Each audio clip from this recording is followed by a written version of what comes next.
This is torso. We don't want to do this. We don't want to do it with our head. We don't want to do it with our shoulders or torso. We don't want to do it with our legs. Okay? No different than when I trapped your elbows behind. Now I'm trapped back here. Okay? So what we want to do is we want to do what's called splitting. So the rule is the knees never move side to side. So if you watch my knees, this is side to side. Right? You see how it's moving this way? Okay. Now you watch this knee.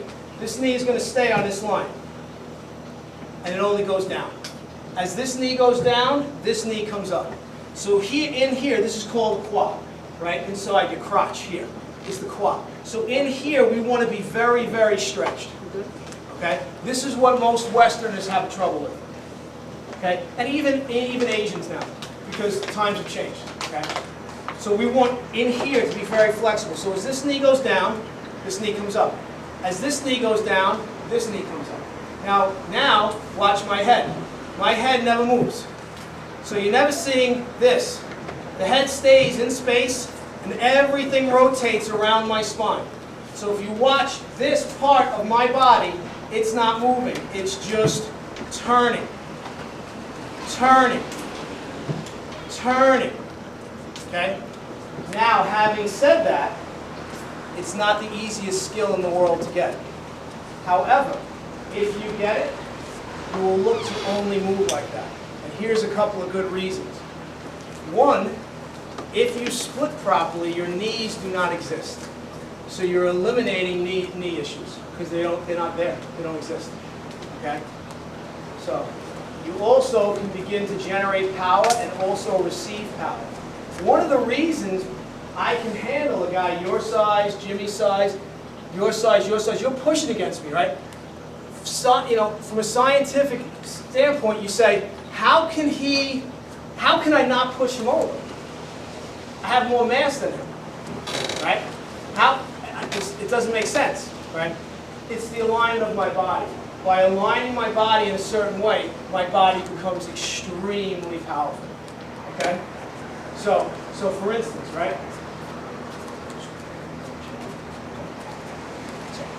So in Ishinru Karate, all right, and I'll put this on YouTube, all the Ishinru guys will get mad at me, okay? Right? So, you guys have the stance in okay, so I was talking to a 9th Dan Nishinru at my camp one year. And he was saying that when you do Seichun Kata or you're in this stance, this should be locked from the waist down. And then you can, you know, turn here, right? But the problem is if I stand like this and he just pushes on me, push hard, I can't fight that. I can't fight it, okay? So now, as he starts to push, what I do is I split. Now I can push you, okay? So the transfer of power happens here. And what happens is, he starts off pushing easy, right? So as he pushes easy, I start to split. I press down on my rear foot. He powers up more, I press down harder. So right now, under my, like, come here. Just put your hand gently on the back of my leg. Just so you feel what happens to my leg. And you're going to increase the push. And you feel it shake a little bit, right? Because the pressure is all on the bottom of my foot. But see, he can't push you. He can try all day. Lift this foot and everything, still won't work. Because the power's here, the alignment's here. So I don't know why we lost some things in karate, okay? And jiu-jitsu or whatever. But I kind of do know why. The early guys didn't speak the language. And then the problem too is if this stuff comes from China, like everybody says, maybe the Okinawans and the Japanese didn't speak Chinese too good and they lost something in the translation there. Okay? So like for instance, when I do Seiuchin, I do this. So when I demonstrated this for this Ishinru 9th Dan, he stood back and went, I'm going to have to think about that. Right? Because the guy who was pushing me was one of his students. If you notice, a lot of times I don't use my student. Because if I use my student, you can all say what? Rigged. It's rigged, right? It's rigged. He's jumping for him. He's doing this. He's going for him. So I always grab people I don't know, right? The only problem for me is I have to be what? I have to be more careful, okay? So, you know. So that's splitting. Knees go up and down. They never move this way. Okay, only down, up, down, up. If you can begin to get this skill, the power you can have is tremendous. I did this with you just did. How much do you weigh? Okay, this guy's 10 pounds more than me, right? I did this with a guy that weighed 350 pounds at my camp. We're on his porch, morning training. You'd see me do it earlier in the day, right? And I forget who I did it with. So I probably did it with like someone Jimmy size, right? So now here's the 350-pound guy, and what's he thinking? He's got a lot more mass. He's thinking, he's not going to be able to do that against me, right? And I'll never forget, when he did it, I just did what I did with you, and when he tried, I thought the veins in his neck were going to burst. He stepped back, and he just looked at me and went, that's just not right. That's exactly what he said. Okay? So, understand, okay? This is important you understand this. Okay? I am nobody special. Okay? The Chen Taiji gods didn't come to me in the middle of the night and go, boom, you are now a master of Chen Taiji. Okay? I am the product of strictly hard work. Okay? Master Chen is the product of hard work. You work, you practice, you get it. It's as simple as that. Okay? Don't look at me and say, you could never do what I'm doing.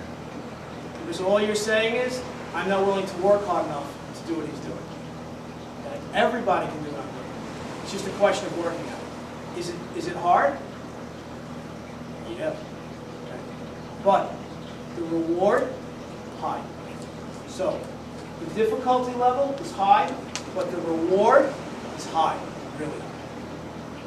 Okay?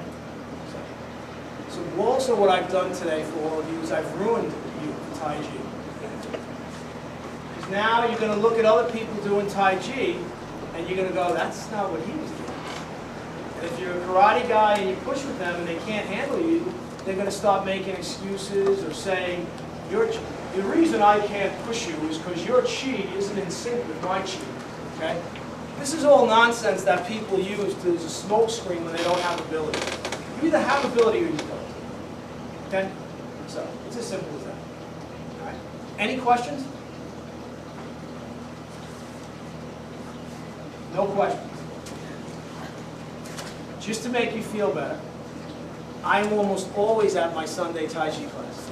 Okay? And almost all my senior Tai Chi students are at my Sunday Tai Chi class.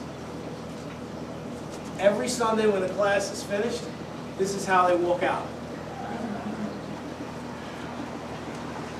Okay?